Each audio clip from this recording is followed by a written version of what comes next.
Welcome to the Diversity Scholarship Foundation's Profiles in the Law. I am your host, Jesse Reyes, a justice on the Illinois Appellate Court, but current president of the Diversity Scholarship Foundation. And as we always promise, we have some distinguished guests on our program, and today is definitely no exception. We have an outstanding lawyer, judge, and community leader, Judge Frank Andreou. Welcome to the program. Good afternoon, Justice. Nice to see you. Yeah, thank you. Thank you for joining us. So, Judge Andreou, can you tell us a little bit about your background in terms of where you grew up Sure. and things of that nature? I think our audience would love to hear that. Sure. I was born here in Chicago, right over at what's now Rush. It used to be called Presbyterian St. Luke Hospital. Lived in the Austin neighborhood for a couple of years. When I was young, we moved out to Glenview, and that's primarily where I grew up. And then I went to college at Purdue University, graduated there in 1992, and then went to law school at the John Marshall Law School, which is now UIC. Graduated in 1995, and then I graduated law school, became a prosecutor, was there for about 4 years, then went into private practice at a mid-sized firm for a few years, and then opened my own practice for about 20 years, Yes. and then I took the bench. Oh, And that's great. about it. So we all have sort of motivating reasons or factors as to why we became members of the legal profession. Can you share a little bit with us? Why you decided you wanted to go into law, where maybe you might have been able to go into some other profession? Sure. Well, I will tell you that initially, law was not in something that I was interested in. I wanted to be a pediatrician until I took sophomore year biology and took one whiff of formaldehyde, and that was it for me. And then I decided I want to go into banking, and that didn't really pan out. I went to college, studied economics. But it was my mother who was really the motivator behind me going to law school, because she said that I didn't have any public or any anxiety about speaking in public, and that I always was well versed in arguing with her. So she said, you should become a lawyer. And seriously, though, I did consider public service to be the best thing I could do in the law, which is why I started out as a prosecutor. But taking legal concepts and sort of simplifying them to explain to a client was something that I really liked, and also the courtroom experience was something else. So that motivated me to go to law school, was to help other people. Right, yeah. So your mom saw the talent and the skill there, right? At least the argument part, anyway. And you raise a point about public service and government, and I know that many people, if they're able to afford to after law school, go into public service in the state's attorney's office, public defender's office, etc. But there are definite benefits in doing that, isn't there? Definitely. I mean, when you go into public service, you get to do a lot more things in the law a lot sooner in your career. So, for example, I clerked there throughout law school, and I was able to write appellate briefs as a law student, obviously with the supervision of an attorney. I got my 711 Supreme Court Rule 711 law license, so I was actually prosecuting DV cases and domestic violence. And then when I came out of law school, I went to litigation right away. And in the Juvenile Justice Division, did over 200 bench trials, several hundred motions, because you're in court every single day. Right. And you really get some good experience. You have great supervisors, great coworkers. It's a wonderful place to work. Yeah. And for our younger viewers, the 711 is a certificate that you get when you're in law school. You're still in law school, but you've already taken evidence and all the basic courses to be in the courtroom, and then you actually get to litigate cases in front of a judge. Yeah, it's very exciting. Yeah, Very exciting. it's exciting and a good experience for those who maybe want to become litigators. Absolutely. Yeah. Absolutely. Yeah. So, and then you had your own firm for some time. I had my own firm. And then what type of practice was that? My law firm was litigation. We had about myself, my partner Lou Casson, was called Andreou and Casson. Off and on, we had between 5 and 10 lawyers working with us, and we were primarily litigation. We did plaintiff's work and defense work in the three areas known as employment, commercial and personal injury, and then we also had a small appellate practice as well. So we had a lot of litigation. And then continuing on in the pursuit of serving the public, you decided to go on the bench. That's right. And Jesse, I think I followed your footsteps. I became an associate judge first. Yeah. And the associate process is an application process, and then the full circuit judges that the public votes for us. And I took the bench, finally made it after 3 tries in 2020. And then in 2024, I ran in the 12th sub-circuit, which is the north suburbs, and now I'm a full circuit judge. Right. And for our viewers that may not be familiar, the county is divided up into sub-circuits for judicial races. That's right. There's 20 sub-circuits that go throughout the county, not just the suburbs, but also part of the city is divided, or all of the city is divided into sub-circuits. If I could explain why they did that, I can't, but I don't know the answer. Because you can also run countywide, right? Yes, and that's a little bit more of a challenge because the county is so big and there are so many people to see. But I know that up in the north, they created my sub-circuit back in the 90s to actually facilitate more Republicans getting on the bench. And up until probably about 2008, Republicans actually fared well up in the 12th sub-circuit. That changed in about 2008. Right, yeah. And it's my understanding also that the sub-circuits were created to provide more of an opportunity for individuals that maybe weren't running countywide. Correct. So this way, so our viewers can know, I mean, you can become an associate judge, as Judge Andreou mentioned, where you actually submit your applications to bar associations, and then if you pass muster there, you move on to the Chief Judge's Executive Committee. That's right. You're interviewed there, and then you go and meet all the future colleagues that are on the bench who will get to vote for you. Yes. So it's a very extensive process, and then there's the opportunity to run if you want to run countywide, as you mentioned, and then also in the sub-circuit. And then there's the appointment process. Sometimes when there's a retirement or unfortunate passing of one of our colleagues, the Supreme Court could appoint someone to the position, but then ultimately you have to run to keep it. Right. And so currently, right now, your assignment is what in the Circuit Court of Cook County? Right. Currently now I'm in the law division in the trial section, so we handle jury trials in cases that exceed the value of $50,000, and we deal with cases involving medical malpractice, personal injury, wrongful death, defamation, things like that. So I kind of joke and say, if you get a bruise, you belong in our courtroom. If you lose money in a contract, you go to the commercial division. That's different. But we do all tort cases and all personal injury cases, all juries. Oh, and before I go any further, though, I do want to extend well wishes to you. It's your birthday today. Well, it was yesterday, but thank you very much. Okay. Yes, I am 56 years young. All right. Well, good. So a young man. Yes, thank you. And also, being speaking about birthdays as well, and other aspects of personal life. You are a devoted father and husband, and at the same time, you still find time, from your daily duties and responsibilities on the bench to go out and serve the public in the community. That's right. And so you are also the current president of the Hellenic Bar Association. That's right. I just took my oath in May. Yeah. Congratulations. Thank you very much. I'm very honored to serve. So can you tell our viewers a little bit about the Hellenic Bar Association? Sure. I am the 76th president, so we've been around for about 76 years. The group was started by lawyers of Hellenic descent, or Greek, and originally the group probably had maybe 15 members, and today we are probably approaching 280 to 300. Hopefully by the end of my term, we'll be at 300. And initially we started out as a networking opportunity for lawyers who are Greek to sort of help each other and cultivate their practices and things like that. But probably in the last 15 years or so, we really have extended our outreach to beyond just the Hellenic American community, and we work with other communities. And our last president, Pamela Savitas, really just knocked it out of the park during her term, and we exceeded our fundraising goals by a lot, and we reached so many new people.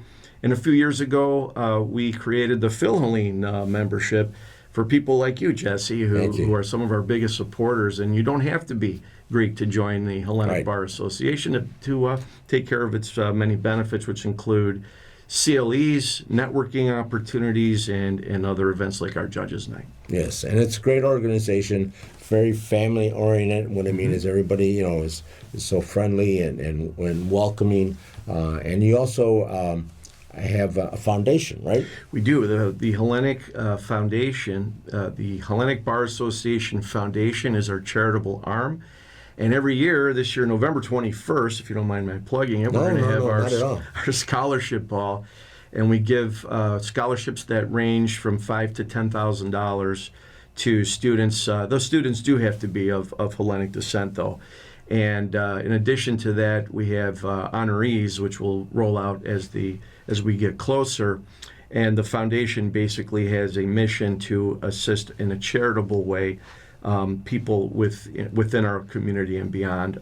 For example, the scholarships are just one thing, but we're also going to start our outreach. One of the charities that we're trying to work with now are the Boys and Girls Clubs of Chicago. And we're going to work with them, and we're approaching organizations like the Hispanic Lawyers Association of Illinois and the Cook County Bar Association to host tours in the courthouse to bring the young people who are members of these clubs to the courthouses to see, hey, this could be you someday. So we're very excited about that. Yeah, and you already have a youth type oriented program with the young people in the schools reading the like this year was the Declaration of Independence. Yes, it's our law day every May. We go to our parochial schools and we pick people who've written the essays and we rank them, and the winners from each school come down to the courthouse. This year we're in Judge Cianis's courtroom, and they read their essays, and then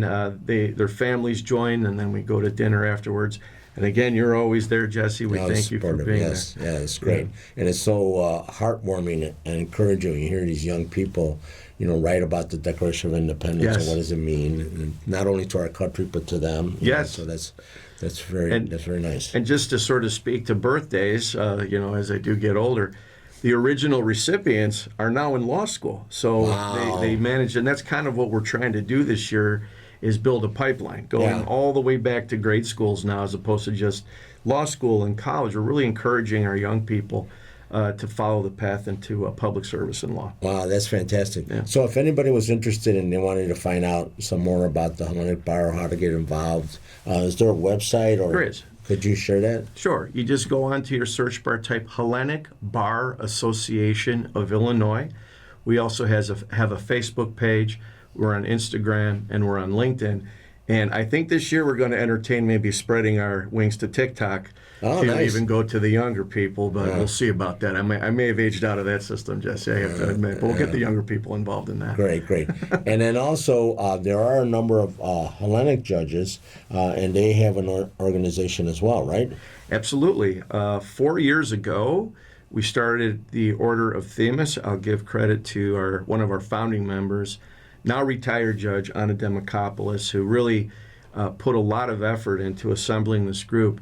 And I will say, I think our research shows that it's the only one of its kind in the entire world. So we're the first one. And I'll tell you, when I started practicing in 1995, there may have been a handful of judges of Hellenic descent. And now our membership is over 25. So, and we have members throughout the country, not just here in Illinois and Cook County. So the order is definitely something that we're very proud of. In fact, I'm wearing my pin. I can't see it, but I do have my pin on, and I wear it very proudly. Yeah. And for students who might be interested in the scholarships, do they do the same thing in terms of if they want to apply for the scholarships, go onto the website? Yes, and so we'll open up the scholarship applications for the November ball in August, and then you it's basically a jot form, and you type in your information. The requirements, like I said before, you do have to be of Hellenic descent, and we look at your involvement in the community at large, the Hellenic community. There's also some aspects of our church community. We're all very dedicated to the Orthodox Church, which is a big part of most of our lives. Although we're not a religious organization, many of our members are observant. So, contributions to your church community, to the Hellenic community, to the legal community, as well as some of them are need-based, and some of them are merit-based, and some of them are based on your grades, and some of them your grades may not be as important. But all of those factors are considered. And then in August, the committee will meet and we'll pick our scholarship winners and announce them closer to the ball. Very good, very good. Yeah. And are the scholarships limited only to law students or is it college students as well? Yes, it has to be. You have to be a second or third year law student. Okay. They're not open to first years. Okay, and it's anybody in the Chicagoland area, Illinois, or Anybody enrolled in an accredited law school can apply. So Okay. we've had winners from Georgetown, from Harvard, nice. from all over the country. okay, Sure. well, that's very good. Yeah. Yeah, great. And again, they could go on the website and Yes, Right. when we open up the application process, we'll put an announcement out on our social media and also on our website. Okay. And certainly it'll be open soon. Great, Yeah. great. And, knowing you as I have, I know that you probably have a lot of plans I for do. your presidency. So can you share some of those with our viewers? Oh, this is where we may have to go longer than 25 minutes, Jesse.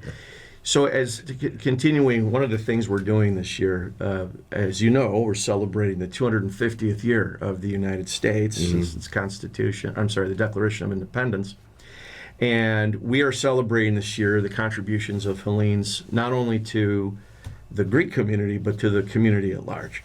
So we are going to be highlighting throughout the year members of our community. One of the people we're going to remember, of course, is Sam Cianis. He recently yes, passed away, yes. the owner of the Billy Goat, Right. and one of the pioneers in our community, and a very generous soul. Yes. So we will be featuring him and also talking about some of our original lawyers who came to the United States with no language, so they had to learn English, then go to law school, and then become attorneys. And I speak conversational Greek, but if you stuck me in a Greek courtroom right now, I'd probably need at least 2 or 3 interpreters. I wouldn't be able to cut it. So to me, we admire those people very much.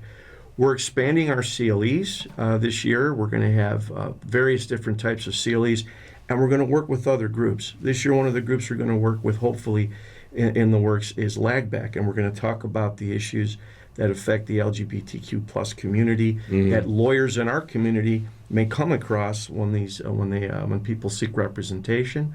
We're going to host our first ever Wills for Warriors program in collaboration with the CBA, and basically there we're going to have will drafting clinics for our men and women in blue, our officers, first responders, and veterans. Wow. And so that's going to be sometime in September. We're going to have our first ever panel on hate crimes, identifying hate crimes in Cook County. We're going to have David Williams from the Cook County State's Attorney's Office come and speak to us. And maybe Eileen O'Neill Burke will come and pay us a surprise visit, but she's very busy, so we'll see. Yes. So basically what we're trying to do this year is reach out to the other communities, the other bar groups, and show that, in order to face the challenges that the legal profession offers us, Yes. we should work together, and that's what we're hoping to do. And my personal favorite is our mental health awareness seminar that we're going to have in December.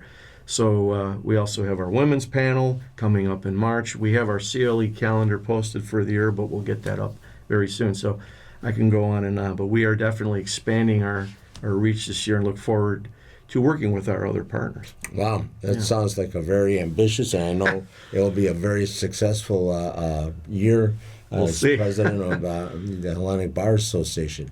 And then for our viewers, Eileen O'Neill Burke is the state's attorney of Cook County, who is a former judge as well. That's right. Yeah. That's right. And then Mr.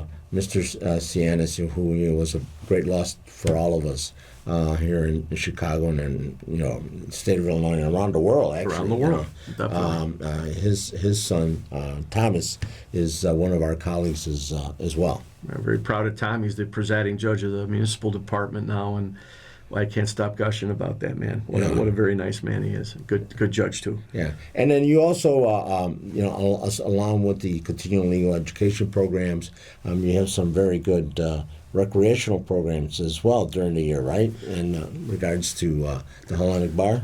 Well, basically, what we try to do is also incorporate a little bit of some networking opportunities And one of my favorite features is what we call the Vasilopita cutting, which is in January. Yes. That is a sort of a religious event that we put on to celebrate St. Basil's Day. Mm-hmm. And the St. Basil was a sort of wealthier Greek person who used to give charity by baking gold coins into loaves of bread and giving them to the poor who may have been too proud to come and ask for money. Sure. So when they got the bread and they saw the gold coin in there, they would say, okay, thank you for the charity, not have to openly accept it. Well, that tradition continues.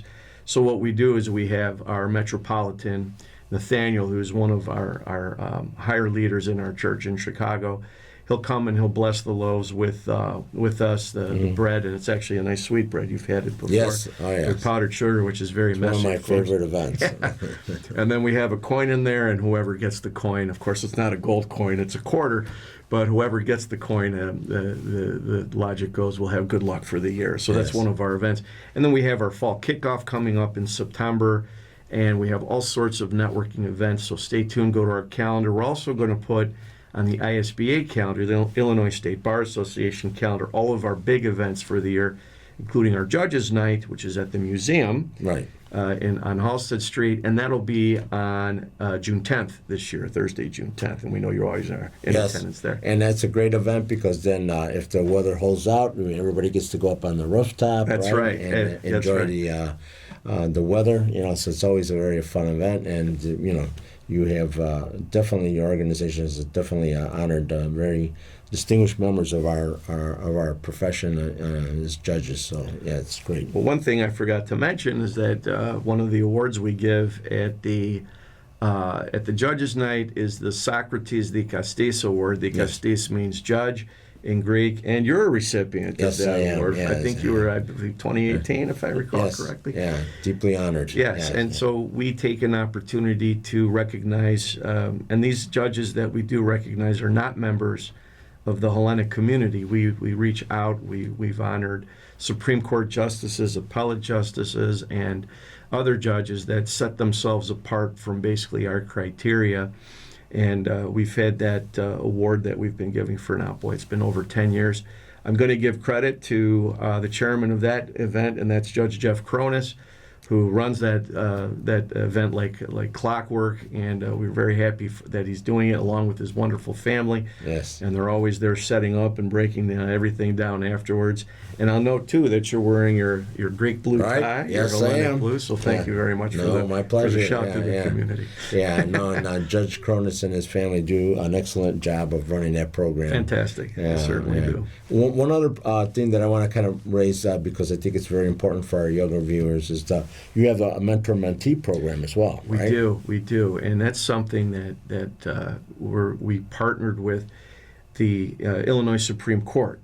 Has a program that basically the mentor and the mentee, if the mentee is an attorney, you get credit, CLE credit for it, and it lays out a mentorship program for the entire year. And so the attorney and the younger attorney go to court, for example. They discuss issues of ethics, issues of work-life balance, mental health, diversity in the profession.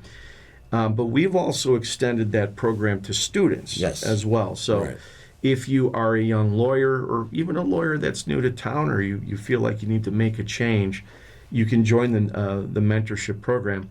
Our chair this year is a returning president, just to know that you can't escape us after you've served. Judge Kula Fournier, who is now down in the Markham Courthouse. I believe she's in the domestic violence courtrooms down there. She is our chair. If you go to our website, again, this is also open to people who you have to be a member of the HBA, but you don't have to be a Hellene. You can be anybody. You can be a student, and you can be a lawyer, and you can join our mentorship program. And we right now we are filled to capacity, so we are looking for other attorneys to come as mentors, because we have more people seeking mentorship than we have mentors. So we're in a very difficult but fantastic position. We've increased the interest in it. Well, I look forward to the upcoming year. Unfortunately, our time has run for this segment, but it has been definitely a pleasure to have you here on the program. Thank you. And again, this has been the Diversity Scholarship Foundation's Profiles in the Law. Your host, Jesse Reyes, current president of the foundation. And thank you for joining us. Thank you.